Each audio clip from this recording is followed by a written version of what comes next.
And now it is my great pleasure. Please give a warm welcome to Catherine Coleman Flowers and Anne-Marie Burgoyne.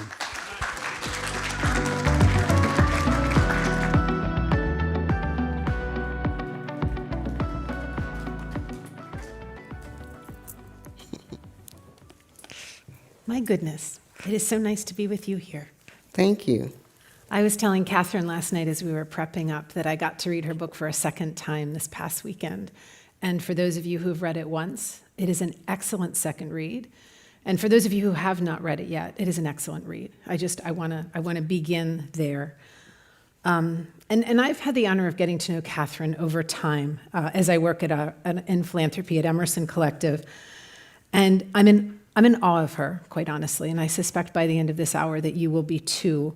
She has been bringing safe sanitation and water to low-income and rural communities across the U.S. for decades.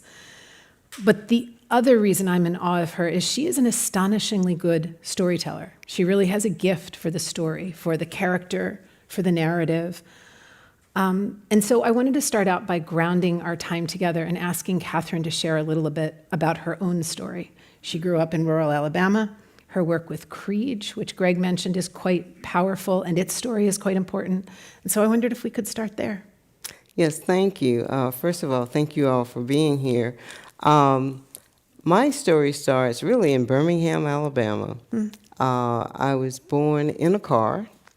My mother said I didn't wait for her to get to the hospital. So I guess that strange beginning probably foretold what was going to happen in my life.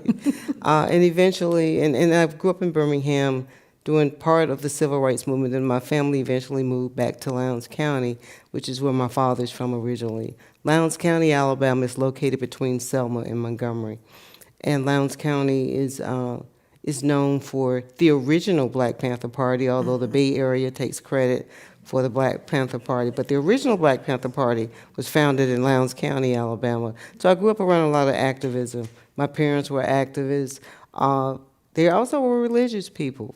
You know, we had to go to Sunday school when we didn't do anything else. And in my first book, I talked about how we didn't have regular service at church. We had circuit pastors in rural communities. So which meant that there was never really enough people for them to have a regular salaried pastor. So the services were either on first and third Sunday or second and fourth, but we had Sunday school every Sunday, and we would walk to Sunday school. And a lot of those lessons that I learned are lessons that I try to incorporate in the book. And it also speaks to my faith and how that developed, because part of growing up in the civil rights movement, prayer was a large part of that, because it was very traumatic. There was a lot of violence, a lot of people died, but also having faith. And as I do this work now, going, into communities where people may not vote the way I vote or look the way I look, in some cases, I have to go in and have some degree of faith that we're going to find some commonality, and out of that make change together. So true. You're going to read an excerpt from your book, and maybe you could do that now. Yes, so this is this particular excerpt is from an essay entitled "Migrations, Forced and Free." There were many instances of my being mistaken for another nationality in the international city of Washington, D.C. People speaking languages that I couldn't understand would approach me because they assumed that, like them, I too was a recent immigrant. I would explain that I was just an American. Apologies would follow, but so would a bit of skepticism. They were so sure I was from the place they call home. But these were just random occurrences. My identity was fully formed by being a Black woman in the United States and all the demands, injustices, outrages, community, and racism, explicit and implicit, that came with it. I was the oldest child of Maddie and J.C. Coleman. Indeed, that identity was more than enough. My parents were civil rights activists who lived in Montgomery and Birmingham before moving to Lowndes County, where my father was from, to raise me, my sister, and my three brothers in a more moral rural community. My father was very interested in the Pan-African movement, which was gaining traction at the time. We embraced this identity, and we would call ourselves African American and wear natural hair. My father would often say that we were of African origin, but his mother would have none of it. "We are not from Africa," she would say with some exasperation. "I don't know why he's telling you that." At the time, this may have been an example of the generation gap between a group of elders who prided themselves on their propriety and young people chafing and eager to express new and radical identities. We children absorbed it all, but never really doubted who we were or where we were from.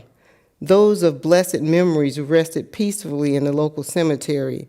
I only needed to go there or to my mother's family community in Otaga, and my genealogy was laid out before me.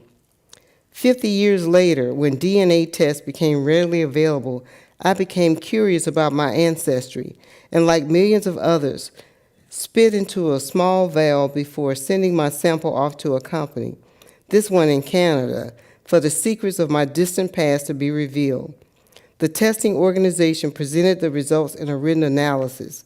They also included a list of living relatives, people who also had taken that particular test, and where they were located around the world.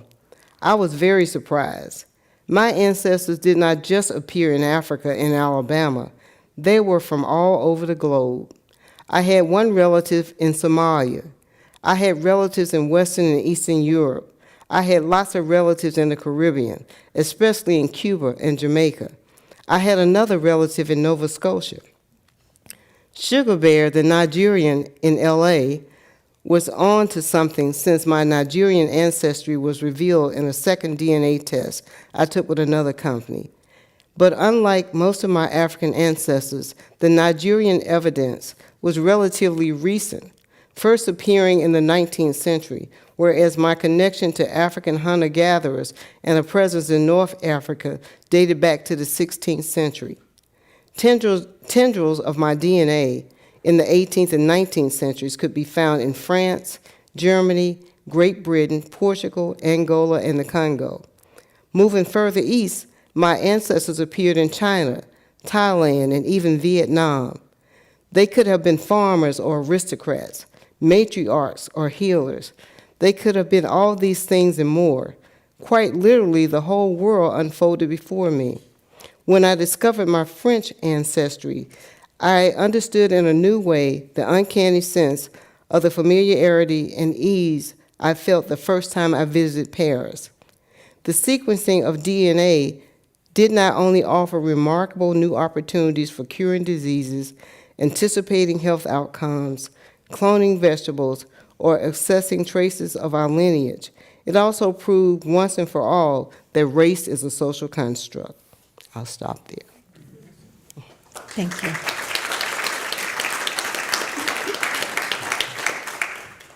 One of the things I reflect on as I listen to that reading is I think you capture what many of us fail to be able to put into words, but we know is true. Mm-hmm. And I appreciate that. Thank you. I was thinking about your work, too, as you were speaking. I feel like another place where you take complexity and you sort of bring it to a new place is in your work at Kriege. You take three very complex issues, and they're all complex in their own right.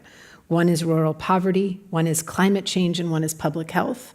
And you bring them together, you help people to understand, and more importantly, you help to find solutions. And so I wondered if you could talk to us about what it means to be on a journey of bringing together complex issues to find long-term change that, and people overuse this word, that is sustainable, because it is in sustenance that we actually can grow and we can come together more. Well, I think that in order for people to understand any kind of concept, they have to understand how they're connected. And the way we have dealt with problems, at least throughout my life, people have always told me, you have to focus on one thing. But that hasn't worked for me. But I think that what's important about the work we do at Kriege is that we show intersectionality and how things are connected. And even when in dealing with the wastewater problem, it did not become something that people were interested in until we were able to connect it to health. And we were able to connect it to health when we did the parasite study with Dr. Peter Hotez at Baylor's National School of Tropical Medicine. And in doing that and working with scientists, and I'm not a scientist, my background wasn't science, though I realize I may think like a scientist, but my background was more in the social sciences. But working and collaborating with them, on dealing with this public health issue that was not gaining traction before, and showing that hookworm, of all things, was still prevalent in the richest country in the world, I think what is one of the things that kind of jumped out. And then also showing how we still have extreme poverty here. Because when people talk about American poverty, they say it's relative. But poverty in Jackson, Mississippi looked different from poverty in San Francisco. And there are people I know that are living in their cars in LA making six figures that would be living at the top of the food chain in Alabama. So poverty is relative. So what we try to do is show people this. And even more recently, because of my experience in dealing with rural poverty, and one of the persons who was very instrumental in helping me to understand rural poverty, other than my own experience, was Reverend William Barber. I went on this pilgrimage that they took through Appalachia. I always wanted to go to Appalachia because I heard so much about Appalachia. But when I went to Appalachia, they were like white people from Lowndes County. It didn't look any different. Actually, what I said to them is that we need to have an exchange program. We need black people from Lowndes County to go to Appalachia and white people from Appalachia to go to Lowndes County so they can see there's no difference. And that people have been, they have been taught that they were better off or doing better, but we were dealing with the same problems. And we had more in common than what was different. So in terms of trying to lift those stories and also trying to help people understand the connection between it all, I had to go see, but I had to also bring people to see. And in Lowndes County, for an example, some of the people that have come to visit, Bernie Sanders. If it wasn't for Bernie Sanders, I probably never would have been appointed, I never would have came to the attention of the Biden administration. Bernie Sanders was running for president at the time, but he found out about Lowndes County after the UN Special Rapporteur on Extreme Poverty went to Washington after he had just visited Lowndes. And he talked about what he saw and how the conditions that he saw in Lowndes County were uncommon in the developed world. And Senator Sanders called me and said, Catherine, I want you to come to Washington, talk to a town hall meeting. He said, I don't want you to use no real highly intelligent terms. Tell it like it is so people can understand and see it. And I invited him to come, and he actually came himself. And one of the things about coming to a place like Lowndes County and these rural communities, and they exist here in California too, is that when you see it, you can't unsee it. Mm-hmm. And out of that, Senator Sanders said, we're going to send help. And when he withdrew from the race, the presidential race, he called me and said, Joe, they were on a first-name basis. I was never on a first-name basis with the president. But at that time, he was a presidential candidate, and he said that Joe and I are really good friends, and we're going to put together this committee, this task force on climate change. And we want you to serve on that task force. And it was on that task force that I joined, and I got a chance to work with people like John Kerry, who was the co-chair along with AOC, and Gina McCarthy. And we decided that we were going to talk about environmental justice and frame climate change through the lens of environmental justice. And that may be my next book, to talk about that story. But that was how that visit led to all of this. And I think that we have to see, we have to have, as Brian Stevenson said, we have to be proximate to the problem. And a lot of times we don't see what's going on around us because we're not proximate to it. And those people that have visited Lowndes County, and there's some in the audience, I saw one person who came down as part of the Biden administration who saw it and became committed and did what he could in his capacity to try to help remedy the problems that were there, especially around raw sewage. It is something, once you see, you can't unsee. And then people have such different places where they can bring their stories and tell their stories too, and bring your stories with them. You are a bridge builder, and I'm going to have Catherine tell stories here so you can really see what a profound bridge builder she is. Catherine is a person that identifies possible allies that are highly unintuitive. They're unlikely, I guess is fair. And one story I'm going to ask you to tell is your story of Senator Tommy Tuberville, who, for folks who aren't familiar, from a political and an ideological perspective, has a pretty different perspective than Catherine does. But they did come together. The two of you came together to advocate for and protect homeowners in rural Alabama that were struggling with wastewater issues. And so I wondered if you can share that story and the context leading toward it, because I think it shows a lot about how you see people in the arena, and I think we can all learn from that. Well, I received a phone call from Senator Cory Booker's office, and Senator Booker was sitting on this committee that dealt with agriculture and the Farm Bill, and they wanted to increase the amount of money for rural communities to get wastewater treatment. So I was invited, I was asked would I come and testify, and I said that I would. And I also serve on the board of NRDC, so I ended up reaching out to NRDC to ask them to help me prepare for this testimony. So everyone was a little bit concerned because the person that was representing the GOP side was Senator Tuberville.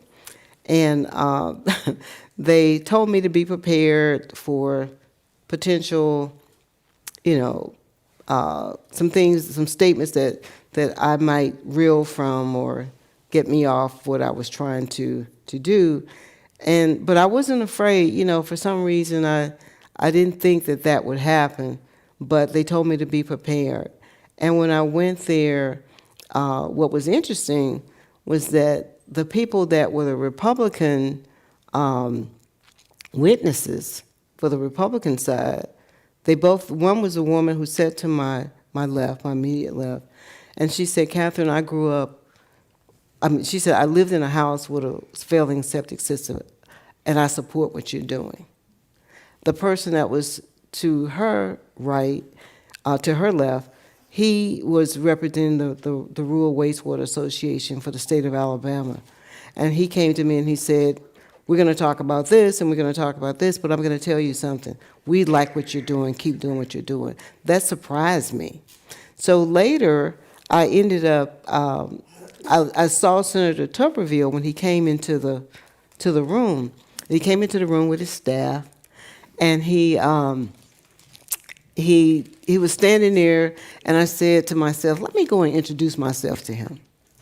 So I walked over to him, and I thought, as I walked over to him, I said, this guy has been in the homes of many a black women trying to recruit their sons to go and play football. So I know he didn't go there not knowing how to talk to people and interact.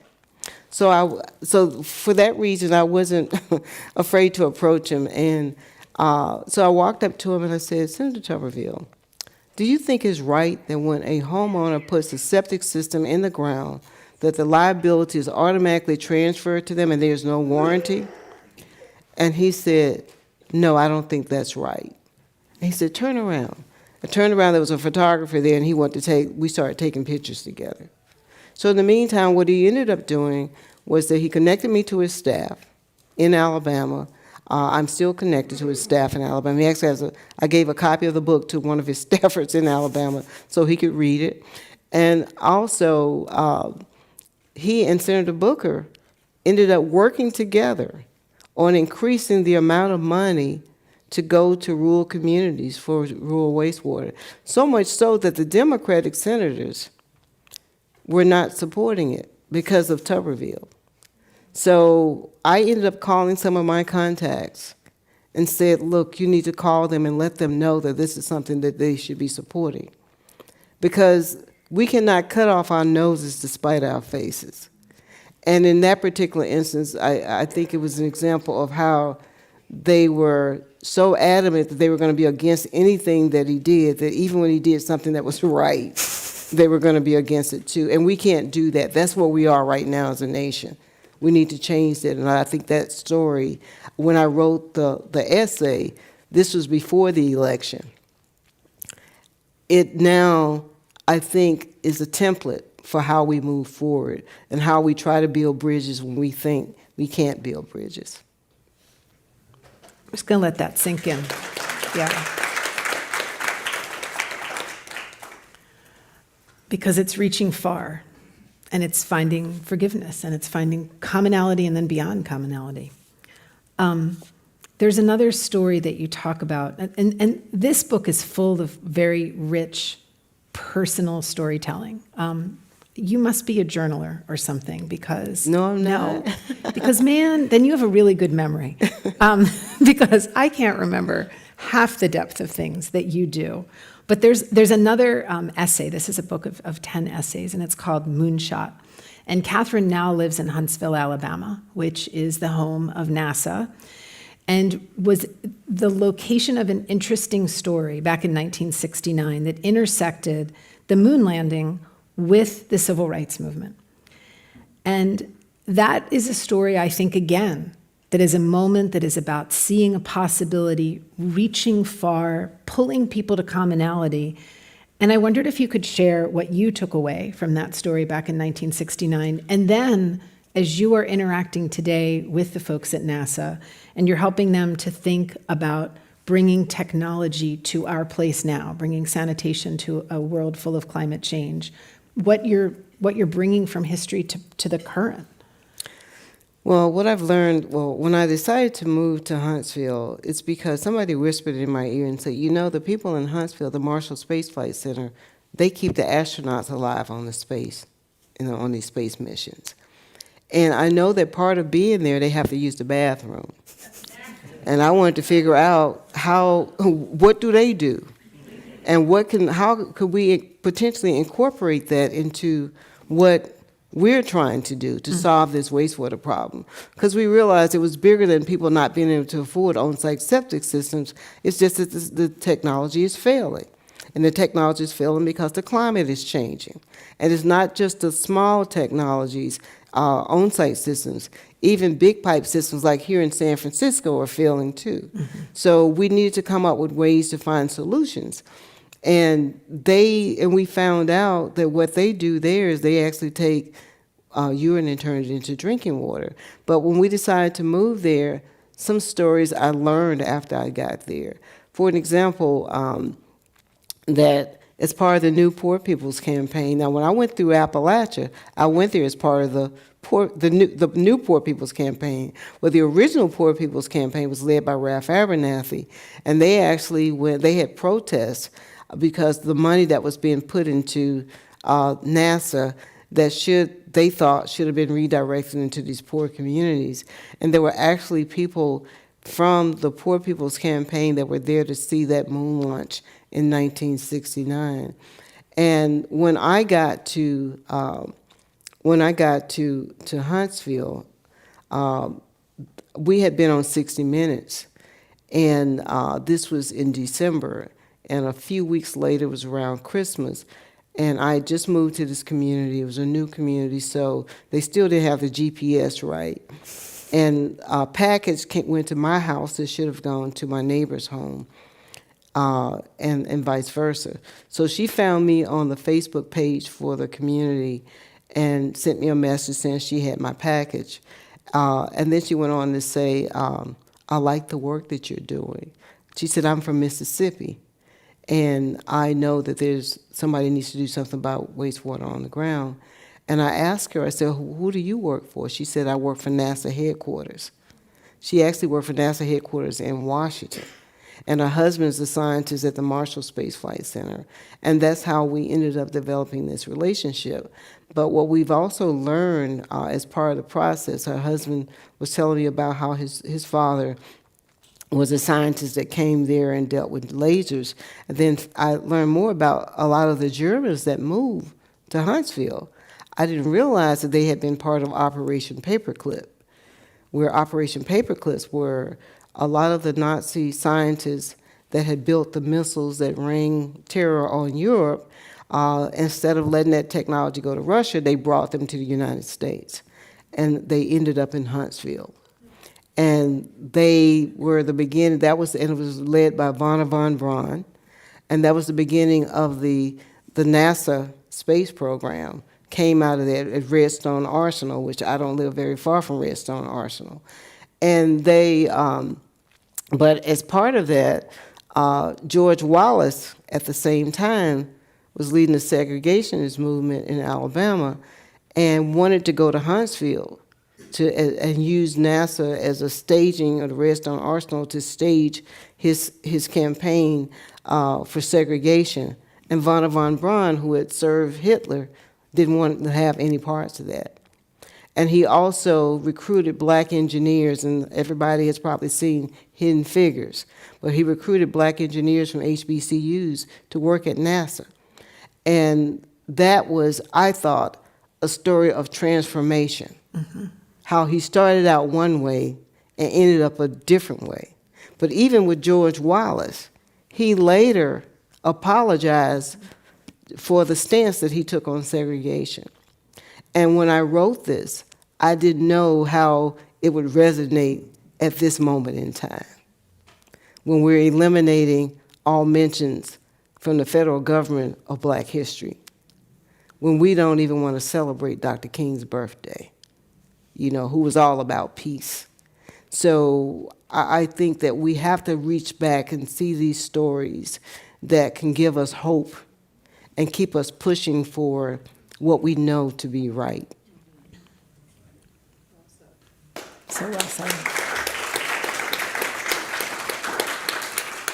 And as you'll see when you have the chance to dig into this book, Catherine stitches together so much history and so many what you suspect are disparate ideas until you come through to the end. And then you realize that, history repeats itself and it loops back over itself, and you really do get that sense. I'm going to ask you about a chapter now, which when I was talking to Catherine yesterday, I said, I'm going to ask you about the food chapter. And she said, everybody loves the food chapter. And just this morning in the green room, I said, I'm going to ask a question about the food chapter. And everyone said, we love the food chapter. So stop there for sure. But of course, food is profound because it defines us, it unites us, it sustains us. Here's a line from the book, which is, food is celebratory, it's comforting, and it's conciliatory. It can sicken us and sustain us. And there's a story in the food part that is about a trip that Catherine takes where she goes to a speaking engagement and then she comes back. And in each direction, she has a driver. And I'll let her fill in the story a bit more. But I wondered if you could talk about Toby, his love of food, the way his love of food ties him to others. But then there's also Serenity, who brings Catherine back from her speaking engagement. And Serenity has a totally different, very challenging relationship to food. The starkness, the real closeness to rural poverty in Serenity's story and her experience with food. And I wondered if you could share more and really allow that story to unfold for us. Well, Toby was the driver that was sent. I work with a speakers bureau, and apparently when they booked a driver to pick me up from Madison, Alabama, which they had someone to come all the way from Auburn, which didn't make sense. It would have made sense for somebody from Madison to take me to Auburn and bring me back. But they did it just the opposite. But out of that grew this rich story. So Toby was the person who drove from Auburn to pick us up, to take me back to Auburn to the speaking engagement. And on the way there, we started talking about food, because the person who was collaborating with me on the book was actually on the ride with us. And I was telling her how I felt about food and how, when I grew up, I could smell food. You go into a restaurant now, you don't even smell the food. And I just remembered that, even growing up in rural Alabama, we, kind of live in little clusters around each other, but I could tell who was cooking what, for breakfast that morning when I was waiting on the school bus to go to school. But now that doesn't exist. So I've made it my thing is that usually when I go somewhere, I try to find the best soul food restaurant in the area and go to it. So in this case, we went to the soul food restaurant. If you're ever in Montgomery, Alabama, you have to go to David's Cafe. So David's Cafe there's nothing cute about David's Cafe. I mean, it's just a restaurant, but it has some of the best food in Montgomery.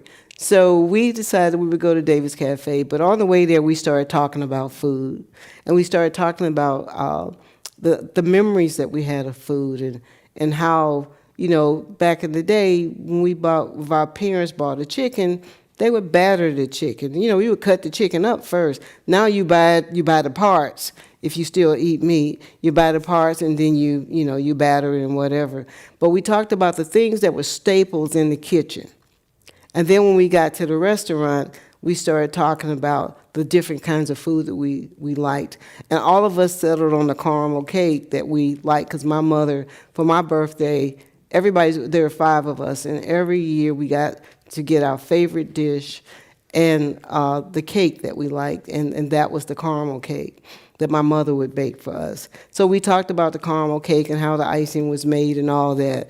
And when we got to the restaurant, what was amazing about the meal was that as Toby started talking about his growing up and the food, and as he ate every morsel that was on his plate, he would recount the food that his grandmother cooked for him. And at that point, Toby was white and we were black, but that commonality, that went away because we bonded over the food. And on our way back, Serenity drove us back, and Serenity started talking about food because we stopped again in Montgomery because my daughter had requested some cupcakes. And there's a place that sells cupcakes in Montgomery, and the red velvet cupcakes are to die for. So we picked up the red velvet cupcakes, and we were on our way back, and so Serenity started telling her story. Serenity started talking about the fact that how much she weighed.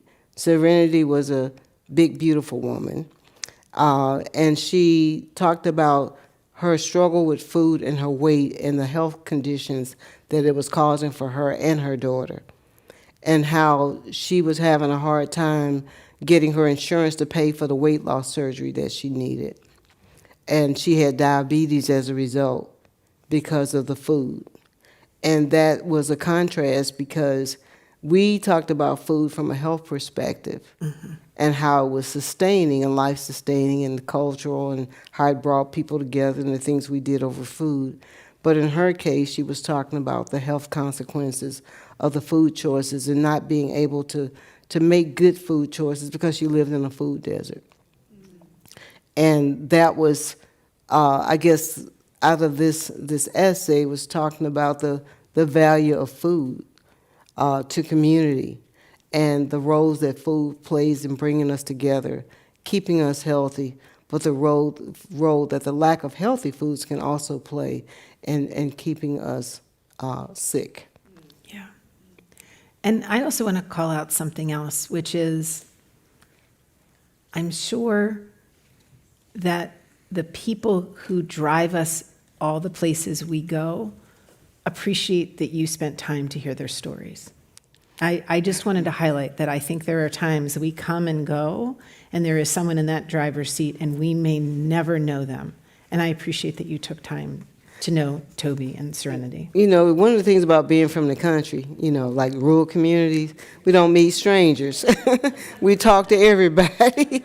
So, it's hard to be in a car for that long and not say anything to the person. And just a quick story that's not in the book, but I just remembered that there was a gentleman who had been an aide to Dr. King. His name was E. Randall Osborne.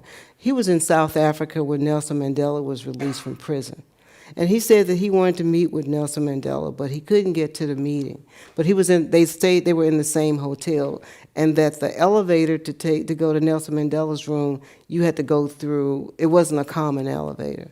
He said, but because he spoke to everybody, had conversations with everybody that worked in that hotel, one day one of the persons that worked in the hotel said, come here, and put him on the elevator and took him straight up to Nelson Mandela's room. So, I mean, the story there is that everybody's significant. And you can't just look through people who may be working in the service industry because they have an important role to play. And sometimes the information that we get when we're trying to figure out a problem, it's those people that tell us what the solutions are, or at least give us the information that could lead us to the solution. So true. I want to show the cover of your book because it's quite beautiful and it's stunning and it's stark too. And there's a symbolism about the soil, the jars the soil is in. You've been very close to Brian Stevenson at Equal Justice Initiative for many years, and this is actually part of work that EGI in their memorials program, which is an exhibit that's about collecting soil and marking sites where Black people were murdered in the Jim Crow area. And I guess I wondered if you can share more about how this image is what you chose to show on the cover of the book. Because in the end, also, you call the book Holy Ground, and the Holy Ground battlefield is quite important to you as an individual, but it's also quite important to the civil rights movement and to the people of Alabama. And so I wondered if you could talk about that a bit. Well, that's... First of all, giving a shout out to Brian Stevenson. One of the things that I can say is when I was working at EJI, is that every time we got together, one of the things he talked about was hope. And that is something that I took with me from that experience of being with him, because it helped. He was one of those people that helped me to understand that being hopeful, there's nothing wrong with being hopeful. And building bridges is something that we have to do. And one of the things that he asked me to do was to go to an area in Lowndes County and do one of the diggings, the lynching site for the Powell brothers. And I actually did a soil collection there, and I tell that story. But the other part of the story is that when I went to Holy Ground in Lowndes County, which was a battlefield that was part of the Creek Wars. And the Creek Wars were significant because that's where Andrew Jackson gained his fame when he was sent there to put down the Creek Rebellion. And the Creek Rebellion, that led to his so-called Indian removal policy and the Trail of Tears, where a lot of indigenous people were moved from the South and moved out to Oklahoma. And one of those sites, the battleground, was Holy Ground. And I was always drawn to Holy Ground. I didn't know why I was drawn to Holy Ground. But ultimately, we ended up doing with Corinna Gore, who is the daughter of Al Gore, we ended up doing a climate training in Lowndes County. And as part of that climate training, to do, instead of just doing a remembrance ceremony, we actually went there and did a spiritual ceremony on Holy Ground that was led by indigenous leaders. And each of us had to dig the soil from the ground with our hands. And we were able to have the ceremony with the soil in our hands. And they took that soil at the end and put it in a jar and gave it to me. And I still have that soil to this day. And I believe that soil has spiritual significance because we did that ceremony. We was on the Alabama River. We could literally hear the fish jumping out of the river, and birds flew over our heads and started singing. And that let us know it was something special about that. But then later with my own history, I found out that I had relatives at Holy Ground that participated in the battle, actually on both sides. I'll let you read the book and learn the rest. Before I turn to other folks' questions, I want to ask you one more thing. Okay. Stitched throughout the book, it is so clear you are a person of faith. Faith has given you solace and hope and determination. I sense it gives you light in very dark times. And I wondered what you can leave us with as a person of faith. And I'll observe, some of us are maybe not people of faith in the religious perspective, but faith in the bigger human perspective. And so what can you leave us with that reflects on light and resilience through that prism of faith? Well, for me, when I look at my history as an individual and the history of a larger community of African Americans that did not have the right to do a lot of the things. One example, my father went and fought at the end of World War II. He was a Korean-era veteran, but he did that and flew the flag every day because he believed in the Constitution. He believed that if he kept fighting for it, it would eventually apply to him. That was faith. And I still feel that way. I feel it's only when we give up, democracy dies. So we have to have faith to keep fighting, whether it's through your own family stories of resilience and sticking to it when it was hard, or if you have to call on spirituality. And for me, whenever I'm facing hard times, I pray. I pray and I go to sleep, and the next day I have a clear vision of the steps that I need to make to change things. Thank you. Thank you.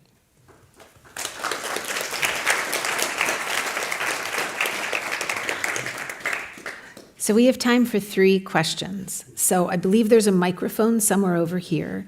So could the following people please come to the microphone in this order? Artavia, Maureen, and Richard. And then we'll invite you to ask your questions.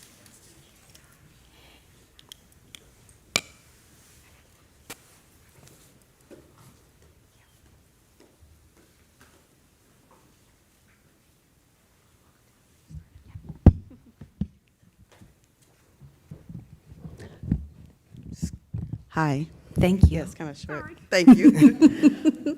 Greetings. God bless you and happy Black History Month. Thank you. Before I ask my question, just want to say thank you for your leadership on behalf of our community. Can you share with us what you have learned to address concerns in rural environments specifically that can be applied or effective addressing environmental issues here in urban settings? Wow, that's a great question. Mm-hmm. I think one of the things that applies is actually going there, talking to the people, and giving them the skills they need to make the changes necessary. In rural communities, people felt like that no one wanted to hear what they had to say and to understand what was going on. But I think that it's very important that when you're organizing, that you find those people, those gems in the community that have been there all the time, that have seen the changes come and go, and try to get them to, if not assume a leadership role, at least an advisory role in helping you to craft what the solutions are. And I think they're applicable both to rural and urban settings. Thank you. Thank you.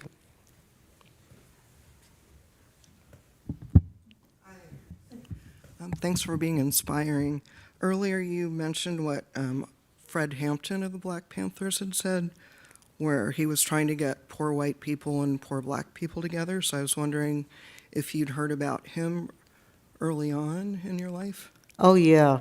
All of the, I was pretty radical when I was young. Actually, I was a Robert Kennedy Youth Fellow, and I went to Washington for that summer and stayed with Dave Hackett, who was the best friend to Bobby Kennedy. And I drew a picture, because I used to fancy myself an artist. So I drew this picture of Jesus with a holster across him and a gun. Because, where I grew up, you had to protect yourself because people were being lynched. Lowndes County's name was Bloody Lowndes for a reason. So consequently, my father believed he was a card-carrying member of the NRA. And he had to do that to protect his family. But what Dave Hackett did as a result, he sent me to the King Center so I could learn about peace and reconciliation. But yes, I did know, and I do know about the history of the Black Panther Party. Actually, I got a chance to meet, at one point I was communicating with Eldridge Cleaver. I met Kathleen Cleaver actually in Lowndes County. And a lot of people that were involved in SNCC, the Student Nonviolent Coordinating Committee, a lot of them had come from the Bay Area. and actually lived in Lowndes County and organized people with the Lowndes County Freedom Organization, which took its name the Black Panther Party as well. But I think that that's a history that needs to be told, and for people to understand how they're connected, because Stokely Carmichael was also involved on both sides. Mm-hmm.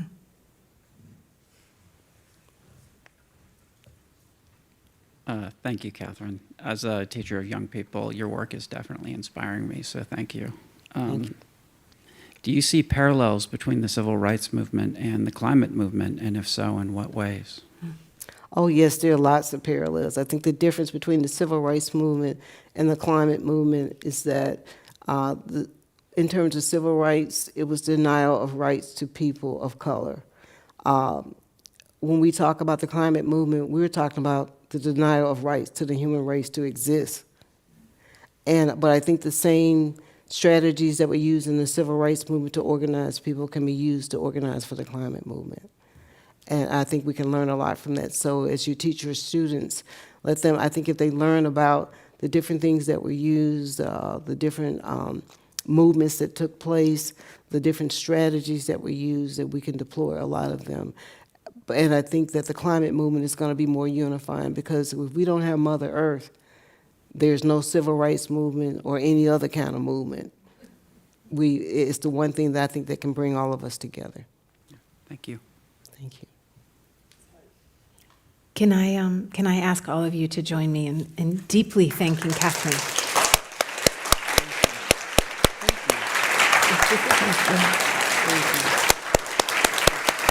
Thanks, Brett. Thank you to Anne Marie and Catherine. Catherine will You be didn't wanna go outside first? signing books Yes. afterwards, as soon as they get their microphones off.